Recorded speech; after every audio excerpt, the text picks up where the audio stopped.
इंद्रियां हैं,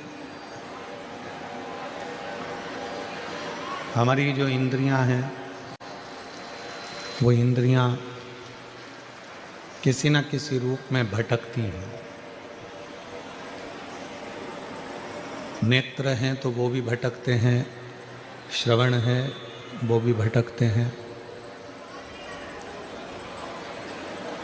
जिह्वा है तो वो भी भटक जाती है। और कभी कभी ऐसा होता है कि जो मन इन सब को काबू में करता है वो मन भी दिन रात कहीं ना कहीं भटक जाता है।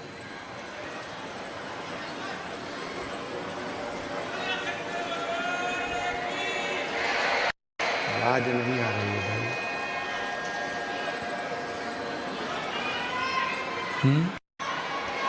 आवाज नहीं आ रही है तो ये बक्से बढ़ाओ, बक्से चोंगे चोंगे से कुछ नहीं होगा। ये जो मन है जब ये भटकता है तो फिर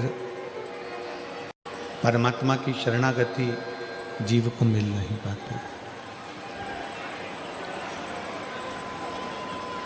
शिव महापुराण की कथा करती ही यही है कि इस मन को केंद्रित करती है।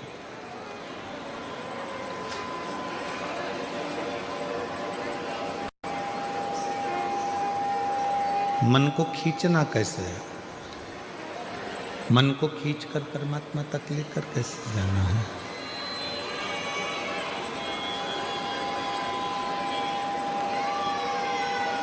मन को खींचकर परमात्मा तक कैसे लेकर जाना, ये कथा यही दर्शाती है। शंभु शंभु। ग्राउंड की आवाज खोली है ना भाई, उधर आवाज इधर भी नहीं आ रही है, बाजू में भी।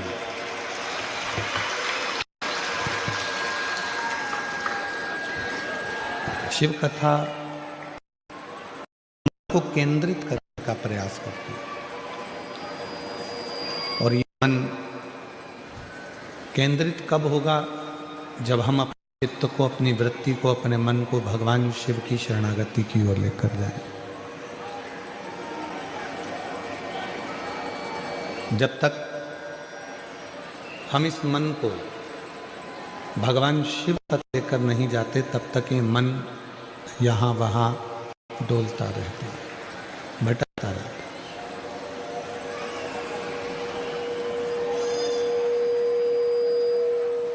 भगवान शंकर का जो पंचाक्षर मंत्र है नमः शिवाय, भगवान शंकर का जो षडाक्षर मंत्र है ओम नमः शिवाय, या भगवान शंकर का जो मंत्र है श्री शिवाय नमस्तुभ्यं, ये जितने भी शिव के जो मंत्र हैं, भगवान शंकर के जितने भी मंत्र हैं, ये ध्यान को केंद्रित करने के लिए।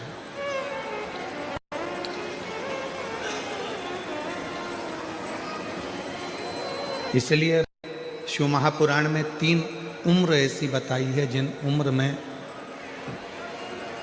हमें अपने मस्तक पर किसको बिठाना चाहिए ये बताया गया।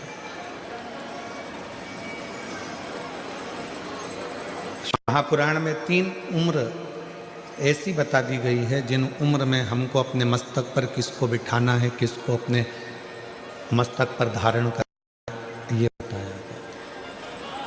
पहले नंबर पर है 15 वर्ष की जब आयु रहती है तो 15 वर्ष की आयु में अपने पिता को अपने मस्तक पर अर्थात अपने भेजे में, अपने दिमाग में, 15 वर्ष की आयु में जब पिता 15 वर्ष की आयु में जब पिता हमारी बुद्धि में होंगे, हमारे मस्तक पर होंगे, हमारी दिमाग में होंगे, तो हम कहीं गलत जगह पर नहीं जा पाएंगे। एक 15 वर्ष की आयु ऐसी आयु होती है जिसमें बच्चे भटक जाते हैं, बेटा बेटियां मार्ग से भटकने का प्रयास करते हैं। और जिस बेटा बेटी के दिमाग में, बुद्धि में, मस्तक पर पिताजी बैठे होते हैं, अर्थात उसको ये मालूम होता है कि मेरे पिताजी का मान है, सम्मान है, इज्जत है। अगर गलत जगह पर जाऊंगा तो मेरे पिता का मान घट जाएगा। मैं गलत चीज खाऊंगा तो लोग मेरे पिताजी को क्या कहेंगे। मैं गलत जगह पर खड़ा रहूंगा तो लोग मेरे पिताजी को क्या कहेंगे। 15 वर्ष की आयु में पिता को अपने मस्तक पर बिठा लो, अर्थात अपनी बुद्धि में बिठा लो कि मुझे मेरे पिता की मर्यादा का ध्यान रखना है और अपने पथ को भ्रष्ट नहीं होने देना है, मार्ग को विभाजित करना है।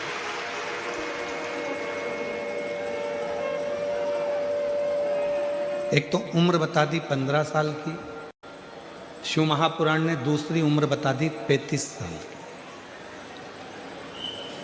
कि जब 35 वर्ष की उम्र हो, शादी हो जाए, बच्चे हो जाएं, तब हमें अपने मस्तक में किसको बिठाना है? तो कहा अपनी औलाद को, अपने बच्चों को, अपना बेटा बेटी को अपने सिर पर, अपने मस्तक में, अपनी बुद्धि में, अपने विचारों में बिठा।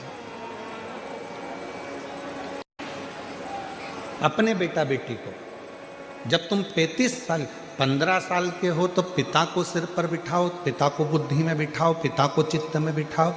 35 साल के हो गए तो अपने बेटा बेटी को अपनी बुद्धि में बिठाओ, अपने सिर पर बिठाओ, अपने मस्तक पर बिठाओ। अपने दिमाग में अपने बेटा बेटी को बिठा लो कि अब मैं 35 साल का हो गया हूँ, मेरे घर में एक बेटे ने, मेरे घर में बेटी ने जन्म ले लिया है। अगर मैं नशा कर आऊँगा तो लोग मुझसे तो कम मेरे बच्चों से ज़्यादा कहेंगे कि तेरा बाप नाली में पड़ा हुआ था, तेरा पिता गंदी जगह पर था।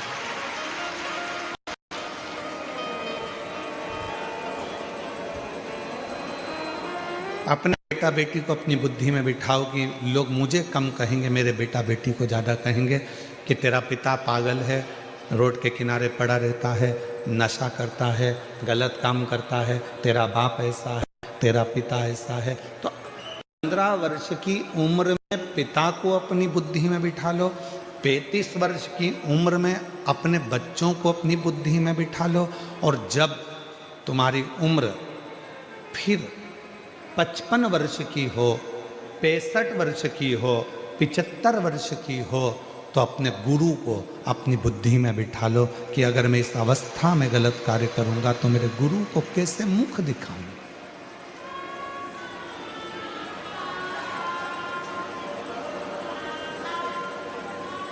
मैं अपने गुरु के सामने कैसे जाऊंगा, कैसे मुंह दिखाऊंगा कि मैंने अपनी पूरी जिंदगी अच्छे से निकालना था और मैंने अपनी जिंदगी को बिगाड़ दिया।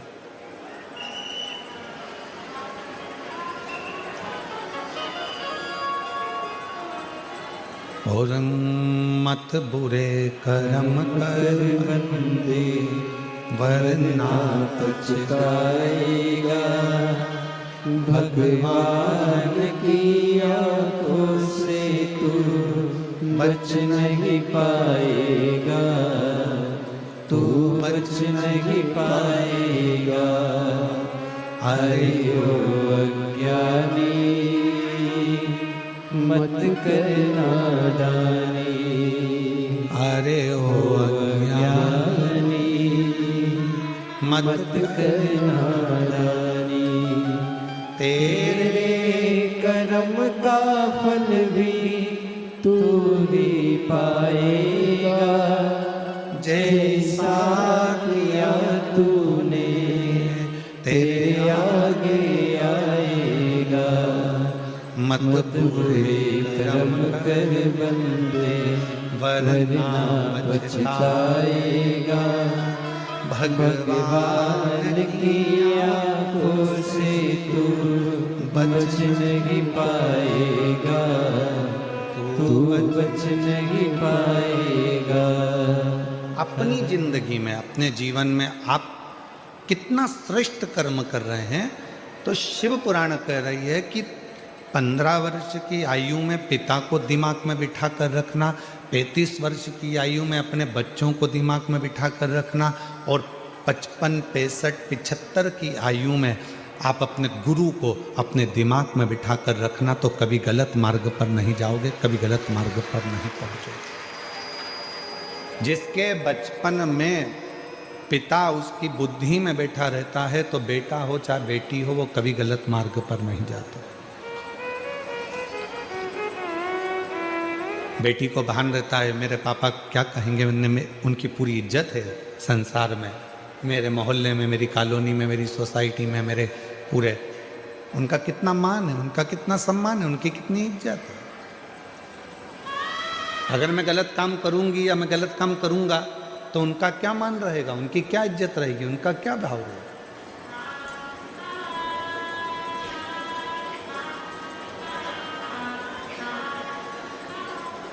जिस बच्चे की जिंदगी में उसका पिता उसकी बुद्धि में बैठा होता है वो बच्चा कभी गलत काम नहीं कर सकता, वो कभी गलत काम नहीं कर, और बुद्धि से पिता निकल गया तो वो बच्चा गलत काम करे।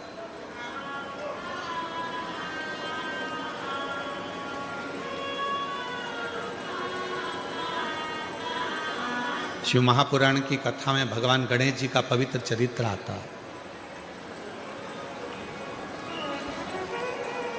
अपने बुद्धि में, अपने विवेक में भगवान श्री शिव जी को बिठा कर रखा। दुनिया के लोग कहते हैं कि बुद्धि के देवता भगवान श्री गणेश जी महाराज हैं।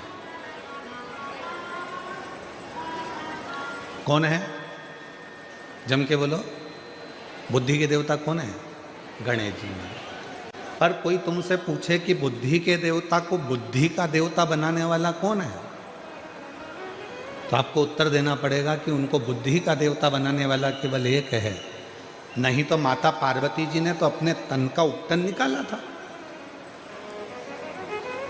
और पार्वती जी ने अपने तन का उपटन निकालकर उसका एक पुतला तैयार करा था। अब उस पुतले में प्राण दे दिया गया था।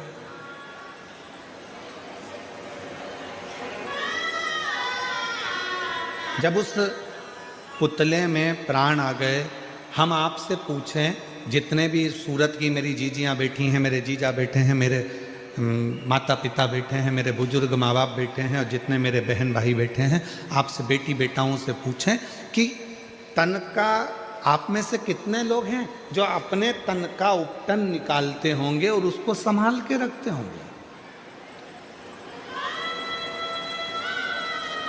कोई नहीं।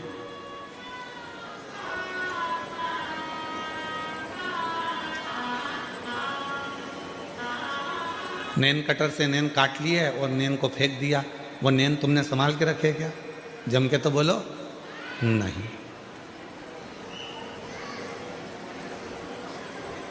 कटिंग करवाई, कटे हुए बाल फेंक दिए, उसको संभाल के रखा क्या?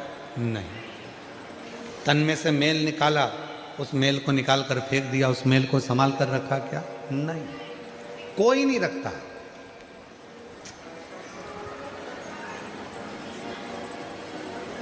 अब उस कटे हुए नख में क्या बुद्धि होगी?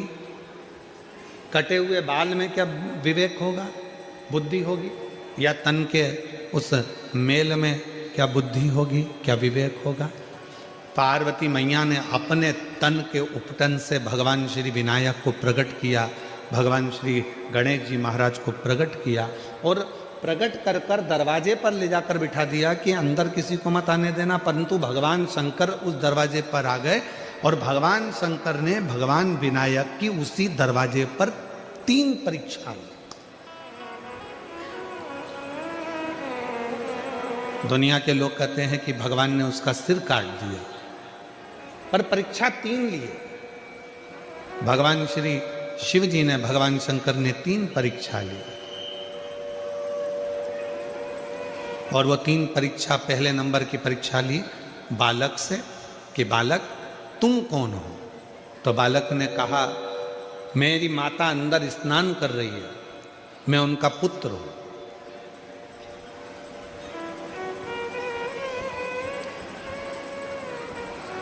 बालक,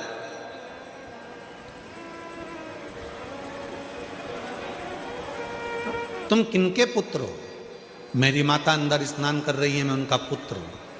शंकर भगवान समझ गए कि पार्वती मैया ने भले इस बालक को प्रकट करा, पर इसमें बुद्धि नहीं है, इसमें विवेक नहीं है, ये अपनी माता का नाम भी नहीं बता पा रहे। मेरी जीजियों, मेरे जितने जीजा बेटे हैं, जीजियाँ बेटी हैं, बेटियाँ बेटी हैं, बेटा बेटे हैं, उनसे निवेदन करूँगा, तुम्हारे घर के बच्चों को तुम्हारे घर में जब उसकी परवरिश करो, दुनिया का कोई काम आए कि ना आए, सबसे पहले उसको अपने माँ बाप का नाम जरूर आना चाहिए कि मेरे पिता का नाम ये है, मेरी माँ का नाम ये है। मैं किस मोहल्ले का रहने वाला हूँ, किस कॉलोनी में रहने वाला हूँ, किस सोसाइटी में रहने वाला हूँ।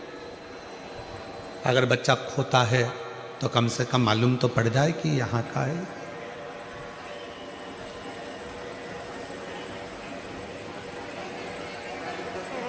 शिव जी समझ गए बुद्धि की कमी है। दूसरे नंबर पर भगवान शंकर ने परीक्षा ली और कहा कि मुझे अंदर जाने दो, और बालक ने उद्दंडता करना प्रारंभ कर दी।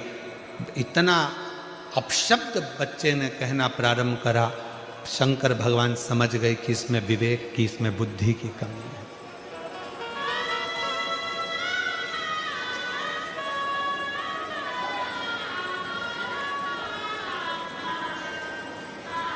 मेहमान आए और बच्चों ने झुककर प्रणाम किया तो समझ लेना कि वो बच्चा पहचान में आ जाता है कि इसके घर के संस्कार अच्छे हैं, इसके माँ बाप अच्छे हैं, इसके दादा दादी अच्छे हैं। कोई आया तो इन्होंने प्रणाम किया। संस्कार। और कई घरों में माँ बाप बच्चे का हाथ पकड़ते हैं, बड़े हो गए बच्चे तो भी हाथ पकड़ के झुक जा, गुरुजी हैं, प्रणाम कर ले, नमन कर ले, धोख लगा ले, लगाते हैं।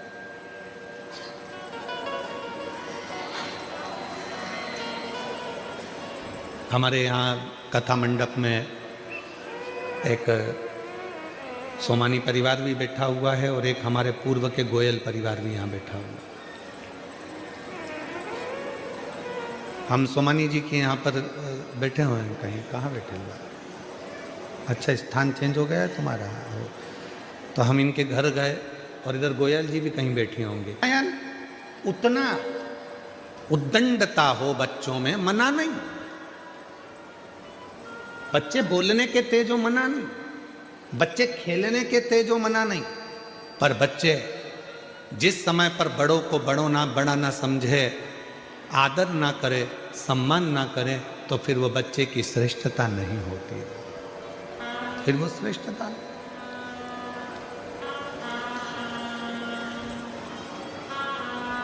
शिव जी जान गए ये उद्दंडता कर रहा है, अपशब्द कह रहा है, तो शिव जी समझ गए कि इसमें बुद्धि नहीं है। 3 परीक्षा मेरे भोले बाबा ने 3 परीक्षा ली और तीनों परीक्षा में विनायक जिस समय पर उपटन से जो पुतला बना था, 3 परीक्षा में मेरे शंकर भगवान ने उसको देख लिया। पहले नंबर पर अपनी माता का नाम नहीं बता पाया, दूसरे नंबर पर उद्दंडता में शिवजी को अपशब्द कह दिया, और तीसरे नंबर पर भगवान शंकर ने जैसे ही शस्त्र उठाया मारने के लिए, तो उसने भी अपना शस्त्र उठा लिया शिवजी को मारने के लिए। समझ नहीं पाया कि ये उम्र में बड़े हैं।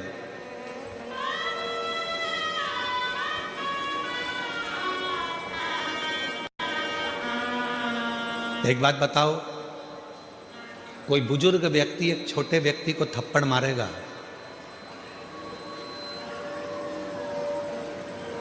तो कोई दिक्कत है क्या? जम के बताओ, नहीं। पर कोई छोटा 8th क्लास में पढ़ रहा है, 6th क्लास में पढ़ रहा है, 7th क्लास में पढ़ रहा है, 9th क्लास में पढ़ रहा है, 10th क्लास में पढ़ रहा है, और कोई 72 साल का कोई बुजुर्ग व्यक्ति है और उससे झगड़ा हो जाए, और वो 10th क्लास का बच्चा वो 72 वर्ष की आयु वाले व्यक्ति के मुख पर थप्पड़ मारे, तो दुनिया भी कहेगी कि ये घर के संस्कार है। भले वो चिल्ला रहा था, डांट रहा था, अपशब्द कह रहा था, ताने दे रहा था, गाली दे रहा था, आड़ा टेढ़ा कर रहा था, पर तू तो छोटा था ना, तेरी तो बुद्धि में ये बात रहना थी, तुम्हें तो विवेक आना था, तुम तो छोटे थे ना। क्षमा मांग लेते, वो डांट भी देते, मार भी देते, लड़ाई भी कर लेते, कुछ कह भी देते तो चल जाता, पर तुम छोटे होकर बड़े पर हाथ उठा रहे हो, ये श्रेष्ठता नहीं। 3 परीक्षा, 3 परीक्षा। और वो 3 परीक्षा जो ली गई, वो 3 परीक्षा में बालक फेल होता चला गया, तीनों परीक्षा में फेल।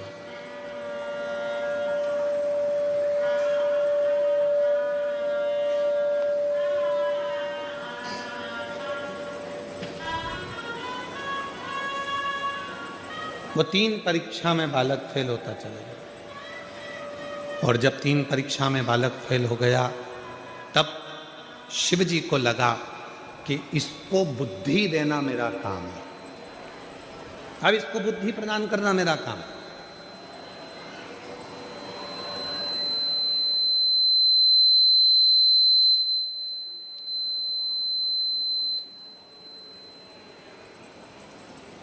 अब इसको बुद्धि देना पड़ेगा मुझे, अब बुद्धि प्रदान करना पड़ेगा मुझे। दुनिया के लोग कहते हैं भगवान श्री गणेश जी महाराज बुद्धि के देवता हैं। शिव महापुराण की कथा कहती है कि गणेश जी महाराज को भी अगर बुद्धि प्रदान कर रहे हैं तो वो मेरे देव अधिदेव महादेव प्रदान कर रहे हैं, मेरे शिव।